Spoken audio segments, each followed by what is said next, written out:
2 মাসের বাচ্চাকে রেখে একজন টোটো চালকের সঙ্গে পালিয়ে গিয়েছিলাম। স্বামীর থেকেও ওই টোটো চালককে আমার বেশি ভালো লাগতো। বাড়ি থেকে পালানোর সময় হাতে পায়ে গয়না এবং 3-4 লাখ টাকা সঙ্গে নিয়ে এসেছিলাম। বেশ ভালোই চলছিল দিনগুলো। প্রায় 2-3 মাস পরে হলো আসল সমস্যার কারণ। আমি যত টাকা পয়সা এবং গয়না নিয়ে এসেছিলাম সব শেষ।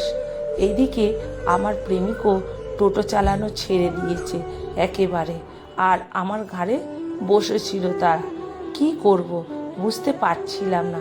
ঠিক তার 2 দিন পরে আমার নতুন স্বামী নিখোঁজ হয়ে যায়। তাকে কোথাও খুঁজে পাচ্ছি না। মাথায় যেন আকাশ ভেঙে পড়ল। আমি আমার স্বামীকে পাগলের মতো খুঁজে বেড়াচ্ছি। এর মধ্যে একটা অচেনা নম্বর থেকে ফোন আসে। আমি কলটা রিসিভ করলাম। হ্যালো, কে? ফোনের অপর প্রান্ত থেকে কথা আসলো। আমি ঝন্টু। উদ্বেগ নিয়ে জিজ্ঞেস করলাম, এই তুমি কোথায় চলে গিয়েছো? কোথাও খুঁজে পাচ্ছি না। সে উত্তর দিল, তুমি আমাকে আর খোঁজো না। আমি আমার বউ বাচ্চার কাছে এসেছি।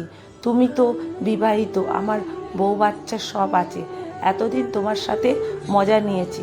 রীতিমতো তার হাতে পায়ে ধরলাম, প্লিজ এরকম করো না, তুমি ফিরে এসো, আমি তোমাকে অনেক ভালোবাসি। কিন্তু সে একটা উত্তর দিল, সম্ভব না। কথাটা বলেই ফোনটা কেটে দিল। মাথায় আকাশ ভেঙে পড়ল। আমি কি করব কিছু ভেবে পাচ্ছি না। বেশ কিছুদিন যাবার পর ভাবলাম আগের স্বামীর কাছে ফিরে যাব। যেই চিন্তা সেই কাজ। ফিরেও আসলাম আগের স্বামীর কাছে। এসে দেখি আমার সন্তানকে কাজের মেয়ে পিয়ালি সামলাচ্ছে, আর আমার স্বামী অফিসের কাজ করছে। স্বামীকে বললাম, আমি তো ফিরে এসেছি, আমাকে ক্ষমা করে দাও প্লিজ। তার চিল্লার স্বরে অমিত বলল, ও আপনি ক্ষমা চাওয়ার কিছুই নেই। কী জন্য এসেছেন সেটাই বলুন। উত্তর দিলাম, আমি আমার স্বামীর সন্তানের কাছে ফিরে আসব না, তবে কার কাছে আসব? ফাজলামি করব না। বোন আপনার নতুন স্বামীর কাছে চলে যান। তাছাড়া আপনি চলে যাবার পরে আমি বিয়ে করেছি।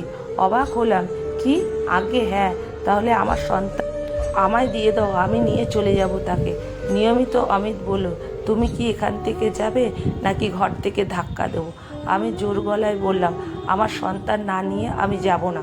কথাটা শোনা মাত্রই অমিত ঘাড় ধাক্কা দিয়ে বের করে দেয় আমায়, আর বলে, বেলজ্জাহীন মহিলা কোথাকার, চোখের সামনে কখনো আসবি না। সত্যি ইদানিং মানুষ পরকীয়ায় বেশি জড়িয়ে যাচ্ছে নিজেকে। সবাই সাবধান থাকুন। আপনার একটা ভুলে আপনার সাজানো সংসার তছনছ হয়ে যেতে পারে। লেখা সংগৃহীত, পাঠে অনিতা ভট্টাচার্য।